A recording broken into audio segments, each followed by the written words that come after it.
Bueno, ja et faré les meves equacions i després... I són equacions per un Nobel, Un dia ens vas explicar ja a l'estudi general totes les equacions. Les has de vestir, però tota... Escolta'm, mira, tot el que és ciència, primerament has de presentar unes equacions. I després, amb un sistema mètric, s'ha de veure si són reals. Per exemple, jo dic, existeixen excedents de producció. Pràcticament tothom ho sap. Però s'ha de saber la quantitat exacta. I una vegada sàpigues la quantitat exacta, doncs llavors decideixes el que faràs. D'això no, Antoni Ricard, no, això són intervencions del polític en el mercat. Dic, mira, i tu em demanes que et parli de banca, de l'altre que abans d'especulació que hi ha, a borsa i especulació. Dic, són tres institucions necessàries al mercat. I han de ser totalment lliures. No se'ls ha de permetre de fer imbècil. Qui li pot impedir només al polític? Si tu no impedeixes a l'especulador, doncs cada vegada especularà més i més i més i més. Escolta, més allò que... Si tu obligues al senyor especulador de dir amb quins diners treballa, i cada vegada que compra pagar i cada vegada que ven cobrar, escolta'm, altra gaire. L'especulador aquell llavors s'ho pensaria una miqueta, perquè avui dia no té... Què? Si és legal, per què s'ho ha de pensar? Perquè cada vegada risca de perdre diners de debò, mentre que amb l'especulació sense fer el compte de la vella, si ell és prou prudent, al final s'arreglarà perquè si no hi ha beneficis que no hi hagi pèrdues. Això és com permetre de vendre una quantitat forta de títols. Això no es pot permetre. Has de fixar un límit. Si tu no fixes límit, el senyor que té molts títols, escolta'm, t'ensorrarà aquell títol quan li doni el gust si la gana. Jo tinc, per exemple, suposem 3 milions de títols d'una empresa. Els llenço al mercat al dematí i els torno a comprar. Escolta, els torno a comprar a baix preu, Perquè tinc els diners per tornar a comprar. Ara tots els imbècils, tots vendran els títols. La llibertat, sí, però a dins uns límits. Llavors en Ricard diu el mateix que Adam Smith i que Aristòtil i companyia. Que a les institucions humanes sempre hi ha una mà invisible que ho arregla tot de tal manera que tot va bé. Quins siguin els abusos dels uns i dels altres. Ja el coneixes, aquesta teoria de la mà invisible, no? La mà invisible que ho arregla tot. Deixa actuar la gent amb llibertat, no? I quina llibertat tinc jo a borsa? No tinc ni una. La llibertat de borsa ha de ser personal de la gent de canvi borsa i ha de ser personal del senyor que actua en borsa a través de la gent de canvi borsa. El que no es pot permetre és que la gent de canvi borsa, sigui l'amo de... A París, no sé si tu l'has sentit parlar, hi havia un individu que era un vulgar agent de canvi borsa, però al servei d'una gran empresa. Llavors va muntar la seva pròpia empresa. El que havia fet guanyar molts diners als seus clients, tots els clients van anar amb ell. Aleshores l'home, durant 3 o 4 anys les coses van anar meravellosament bé. Però al cap de 3 o 4 anys les coses ja van començar a flaquejar. Com que l'individu no era tonto, va agafar 48.000 milions de francs i els va enviar al Brasil. I va preparar la seva fugida. Era un executiu, un agent de canvi borsa, executiu d'una... Escolta, una 60ena de directors de companyies d'assegurances, de bancs, d'empreses fortes, etc. Tots van haver de donar la dimissió, pagar amb els seus propis diners les pèrdues, etc. I aquest senyor viu bé. Això ha passat també aquí a Barcelona, no, Agustí? Aquí ha passat també això. Sí, no hi passarà sempre. Lluís Maria li va passar una mica això. Ni invertit Lluís Maria en altres... En Lluís Maria Xinac ja l'havia avisat. Un agent de borsa d'aquests que va agafar... tenia com a client la Caixa i la Lletana, em sembla. I, bueno, va fer... No, jo ja l'havia avisat en Xinax, i vaig dir, mira, això de voler fer de banquer, sense preparació, sense malícia, es perd el temps. I bueno, diu, en lloc de xerrar tant, deixa'm diners. Bueno, ja tens tots els diners. Ja, tots els vaig perdre allà. Ara, en Xinax jo no n'hi he parlat mai ni res, i em diu no. Però, mira, tota la gent que es volen llançar, per exemple, l'Antoni Ricard, aquest es pot llançar en els negocis, perquè ell entén. Ara les seves teories econòmiques, escolta, no tenen res a veure. Ell vol que això funcioni, molt bé, però no funcionarà mai amb els... Per exemple, ell parteix d'un punt de vista. Tota cosa té el valor que tu li dones, que el propietari li dona. Llavors jo tinc una cosa i dic 1 milió.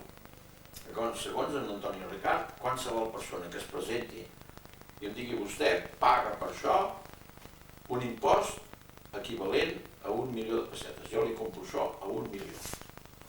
Doncs li has de vendre. No?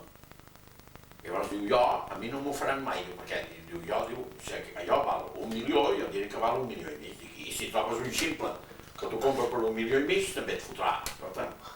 No? Tu et figures, després, jo nombro el meu representant. Ara, canvio de representant com de metge, de representant polític, o de representant a l'Ajuntament, això jo més allà dic, bueno, dic, llavors qui manarà? Diu ningú. Ah, molt bé, entès. Són molt curioses, tant l'Antoni Ricard com l'Agustí. Què? Que són idees curioses en relació a les teves. No, l'Antoni Ricard són molt més curioses. Escolta, l'Antoni Ricard, ell diu que no, però té les mateixes idees dels llibertaris nord-americans que s'han ocupat d'economia. Llibertat total i tot s'arreglarà. La mà invisible, la providència, en fi, el que tu vulguis. No hi ha res a fer, mira. Si la gent no admet la disciplina d'un sistema mètric, no? Per exemple, hi va haver un senyor que es va inventar la memòria de l'aigua, no? Per dir que l'homeopatia era una realitat, perquè quan s'havien fet, suposem, 100 dilucions, no quedava res en l'aigua, però l'aigua es retenia la memòria d'aquell producte. No? I van dir, bueno, escolta, és una hipòtesi com qualsevol altra, demostri-ho. No, no hi ha sistema mètric que ho permeti, doncs deixem-ho córrer. No, perquè de totes maneres, el que jo dic és veritat, bueno, entesos. Escolta, amb economia també et diuen això és veritat, és així, bueno, entesos. No, escolta, no discuteix. Si no hi ha sistema mètric, no hi ha res a fer. No. Llavors diuen, és que tu tens mania. No, jo no tinc mania. No hi ha cap ciència avui dia que pugui funcionar sense sistema mètric. I tu que parles de mercat, de banca i de borsa o d'especulació, quines lleis mínimes hi haurien d'haver cada... Mira, per exemple, banca, no? La banca privada ha de ser exclusivament de negocis. Això ja ho saps. La caixa d'estalvis, les caixes d'estalvi han de ser nacionalitzades, no? I ocupar-se únicament de consum. No? Els bancs de negocis tindran comptes corrents que seran a la vegada de producció, inversió i consum. Ara la gent passarà diners a les caixes d'estalvi de consum, però no podrà tornar enrere aquest diner, no? Per el mateix conducte. Llavors, això és una primera cosa. Segona cosa, bueno, abans hi ha això de la factura xec. Si tu tens factura xec, no hi pot haver inflació. Els bancs, les caixes d'estalvi, per definició, no poden inventar diner. Els bancs, vostès podran fer préstecs bancaris a raó del diner que els hi doni contractualment els seus clients. És a dir, jo soc client d'un banc i hi ha 1.000 persones com jo. I aquestes 1.000 tenim allà 5 milions. Doncs el banc ha d'admirar d'aquestos 1.000 quins són els que li firmaran un contracte dient vostè disposi de mig milió, de 250.000 pessetes, i a mi em vindran a veure i em diran podem disposar... No. Llavors el banc no pot disposar del diner dels seus clients, cosa que fa avui dia amb una tranquil·litat de 1.000 dimonis. No? Els bancs fan el que et donen, el que els donen el gust i la gana amb el teu diner. Això s'ha d'impedir. Els bancs no poden inventar diner. No poden, perquè són privats, són empreses privades. Que un banc, empresa privada, vagi bé o malament, mira, és qüestió del banquer, però a mi m'importa 4 pitos. Què és això d'intervenir al Banco Conde? Això és ridícul. El Banc Conde se'n va a passeig, que se'n vagi a passeig, escolta, no té res a veure, però el banc, ara, el Banc d'Espanya. El Banc d'Espanya inventa diner. No? Però a més que l'inventa del no res, encara el ven per subhasta. Escolta'm, amb aquest sistema no hi ha ningú que no guanyi diners, escolta'm, la rifa. Quan jo vaig estar aquí a la Via Laietana, hi havia un pobre paleta que me l'havien detingut perquè va fer una rifa il·legal. No? Escolta'm, l'Estat és un delinqüent amb això de la rifa, però 100%. No? Llavors has d'imposar regles a dintre cada cosa. Llavors, borsa.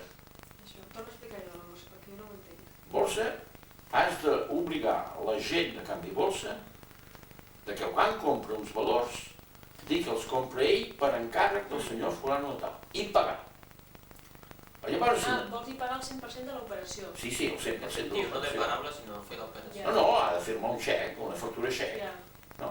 Llavors, si durant el temps ell vol tornar a vendre, Vols dir que cada client seu tindrà un benefici o una pèrdua, segons Sí. l'operació que hagi sigut. sí, però no com ara, que el client es fia de la intel·ligència de la gent de canvi borsa per guanyar diners. I la gent de canvi borsa n'hi fa guanyar fins al dia que n'hi fa perdre, Ja. perquè la gent de canvi borsa no pot dominar a la borsa.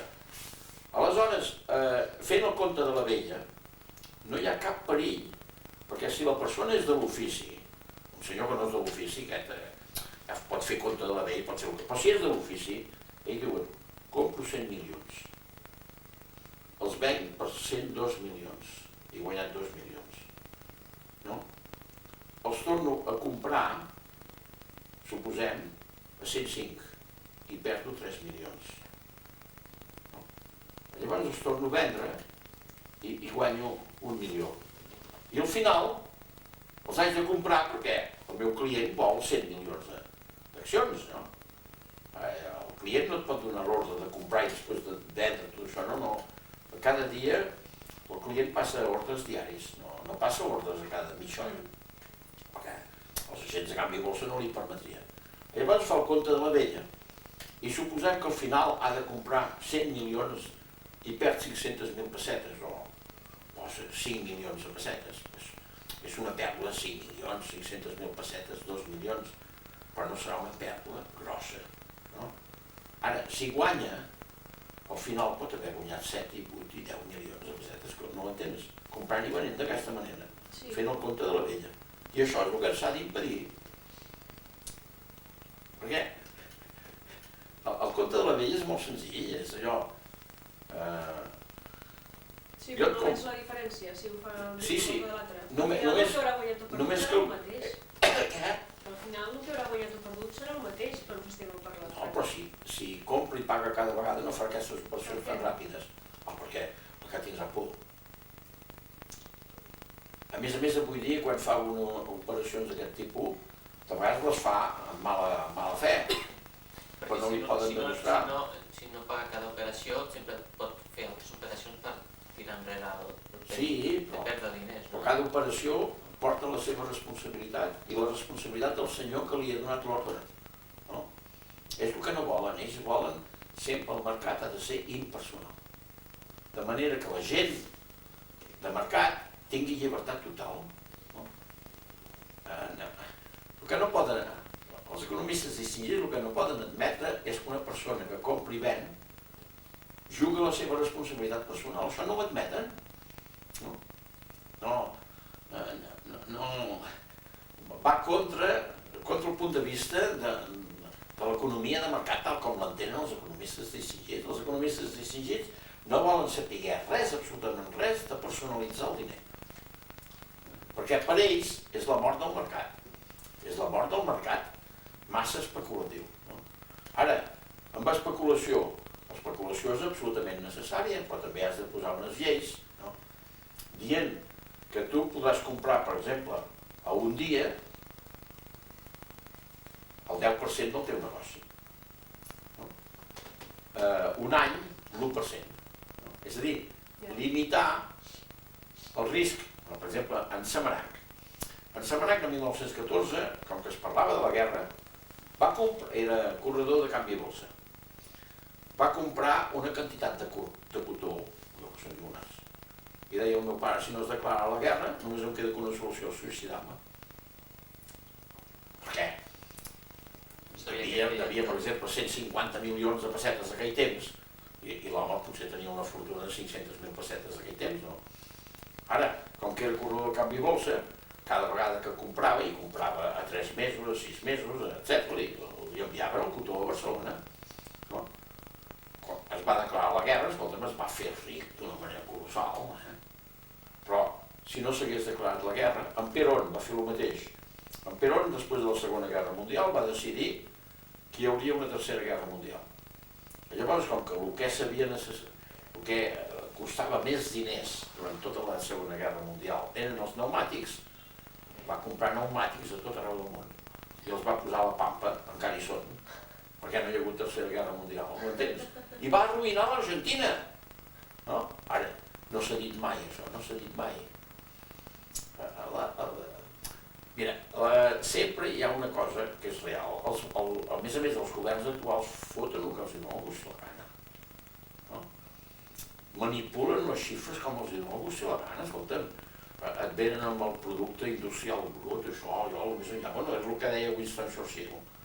Diu, si el meu criat em serveix un pollastre i tinc gana i me'l menjo tot, diu, l'estadística dirà que entre el meu criat i jo ens hem menjat un pollastre, meitat de pollastre per cada un. Quan jo me l'he menjat tot, escolta'm. Les estadístiques, això és que, per exemple, el sou, bueno, el sou mínim, els recursos promitjos d'un país. Es diu, per exemple, $9.000, $2.000, $500. Però hi ha gent que no veu ni $1 durant tot l'any, És dividir una xifra més o menys fantasiosa pel nombre d'habitants. Visca la Gresca. Mira, les coses o es fan ben fetes o no es fan. Farien molt millor els economistes distingits dir, no, tot això a fer punyetes, cada un que faci el que vulgui, visca la Gresca, però que no et vinguin a donar explicacions i que no et vinguin a dir això s'arreglaria per aquest sistema, per aquest i per aquell altre, no. El principal seria, ja et dic, quan hagi fet les equacions, ja te les donaré, aviam si quan m'hagi mort guanyes el Premi Nobel. No, perquè sí, escolta, a mi les equacions no són meves,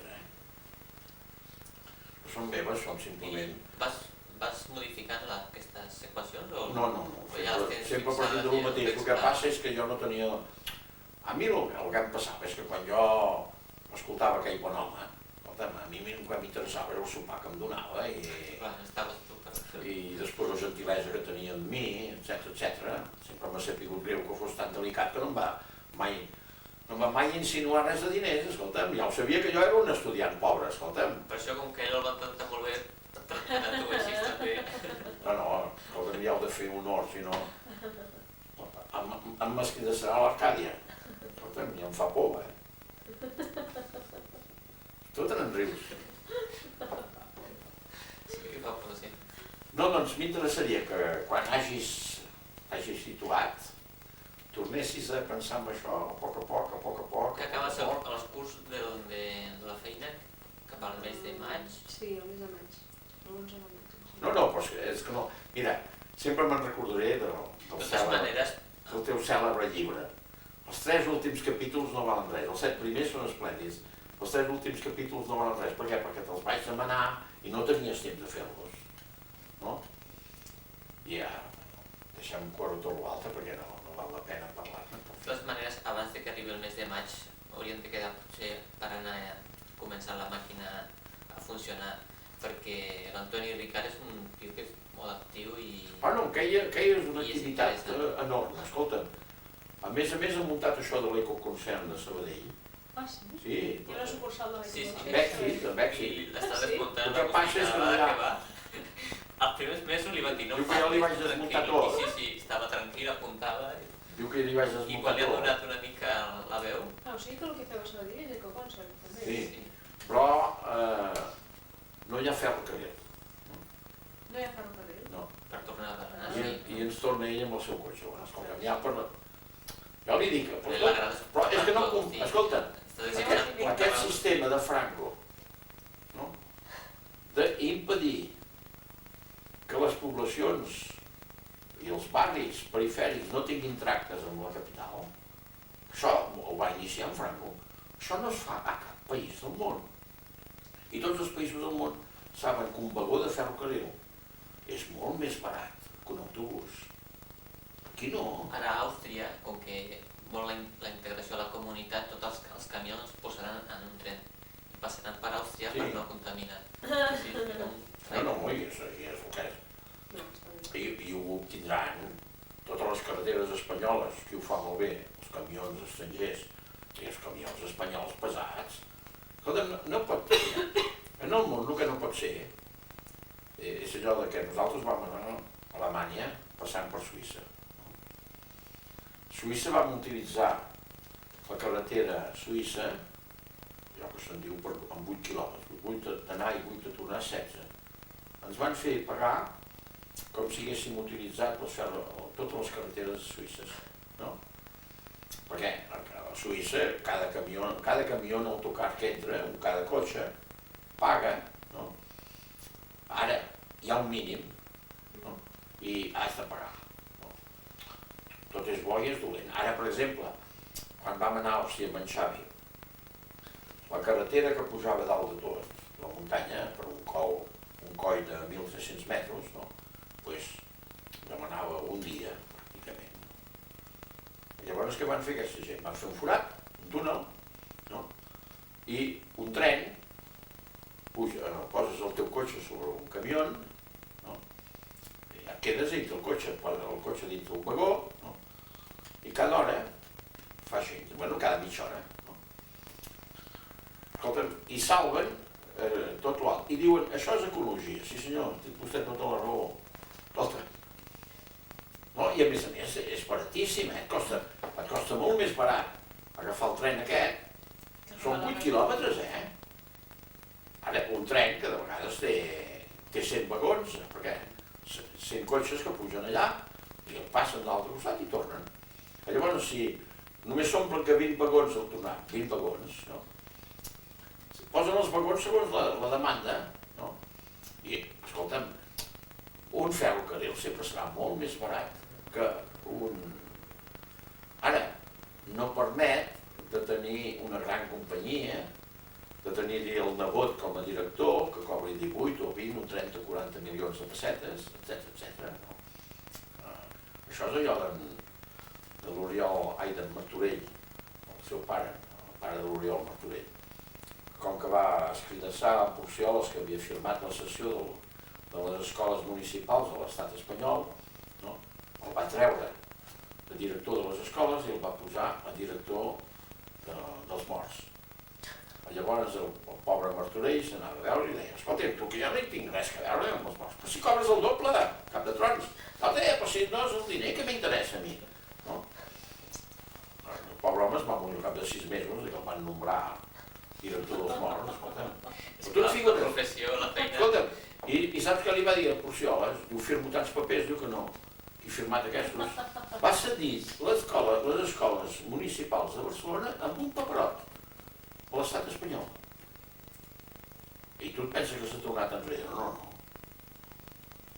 I tota aquesta gent et diuen el mateix. Jo firmo tants papers, escolta. Val més que no firmis, cap de trons. No? En totes les empreses, que funcionen una miqueta bé, hi ha delegació de firma. Amb les empreses, la Generalitat no ho sé, però les empreses públiques hi ha delegació de firma. Però per quantitats. Sí. I per coses importants. I quan ja és més intel·ligent, no, vaja. Perquè normalment... No, Els ajuntaments i tota l'administració. no. Bueno, a l'estat espanyol hi ha delegacions de firmes únicament per guanyar 100 milions, 200 milions, 500 milions. Com aquest.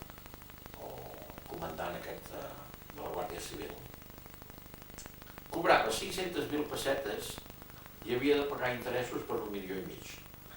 I llavors les autoritats espanyoles acceptaven dient que ell tenia grans negocis a Venezuela que li donaven per això. No? I tu et penses que mai van buscar si era veritat el que deia de Venezuela? No, no. N'hi havia prou amb la seva paraula. És com aquest guàrdia civil que va fer aquest assassinat últimament.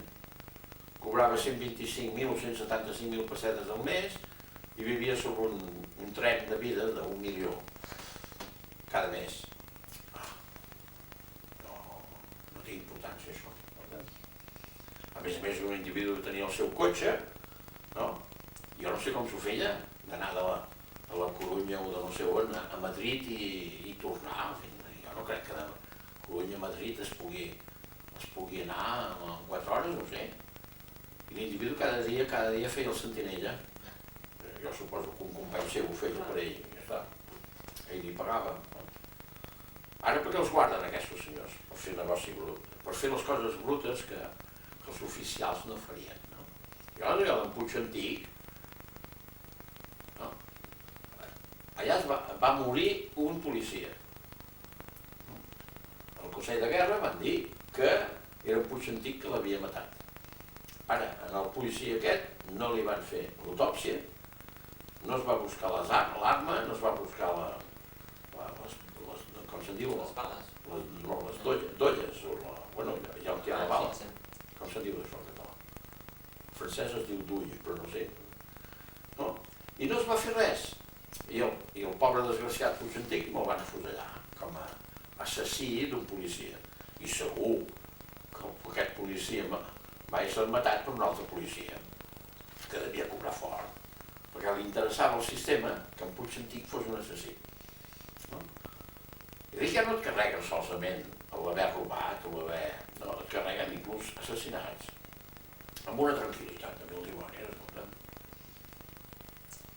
Mira, les coses són així i diu que no hi ha res a fer. Saps allò de la Guerra Civil Espanyola, jo l'he vista. El 18 de juliol de 1936, l'Estat Major francès, dirigit per en Pétain, que ja sabem tots qui era, o qui va ser, i que era d'extrema dreta, havia decidit posar 2 divisions a Catalunya i una divisió al País Basc. En Blum, socialista, president del Consell de Ministres francès, va tenir por, va demanar el punt de vista d'Anglaterra, i Anglaterra i l'Estat Major li va dir: vostè no digui res a Anglaterra perquè li dirà que no. Anglaterra li va dir: no, espera, ja veurem el que passa. El mateix que està passant a Iugoslàvia. Exactament el mateix que aquí. Aquí haguessin posat aquestes 2 divisions i una divisió al País Basc i els militars espanyols s'haurien rendit tots a tota velocitat. Escolta'm, el Franco ni se'n parlaria ni res. Ara, per exemple, un bon senyor d'allà de Sabadell em diu: quan jo tenia 6 anys va començar la guerra a Espanya. Diu, i els rojos buscaven els desertors. I arribaven a una casa de pagès. On és el fill? No ho sabem. Diu, s'emportaven 1 o 2 o 3 membres d'aquesta família i els posaven en camps de concentració. Diu, i a més els pagaven, perquè jo ho vaig veure. Jo tenia 6 anys i ho veia. Diu, com van arribar les tropes d'en Franco, diu, ho vaig trobar fantàstic, fantàstic. Jo tenia 9 anys, llavors. Diu, i un dia, aquest era de l'escola d'aquell de Montserrat, no recordo com s'ha dit, Rocamora, no, bueno, el que fos. Diu, un dia, me'n vaig a Sant Sebastià. Diu, i em trobo un boi jesuïta, això l'any 51. Diu, jo tenia llavors 45, ell tenia 9 anys, i el 51 tenia 6 anys més, tenia 15-16 anys. Em va trobar un jesuïta jove, que era el pitjor del pitjor. I aquest nano li diu: i escolta'm, i tu com és que... I encara no t'han clavat fora dels jesuïtes? Diu, no, perquè els jesuïtes diumenges no fem massa soroll. Diu, i de què ve això? Diu, ja t'ho explicaré. Diu, quan va començar això, diu, a mi la meva família em va posar auxiliar de la Guàrdia Civil, per fugir de tot. Diu, arribem a una casa de pagès,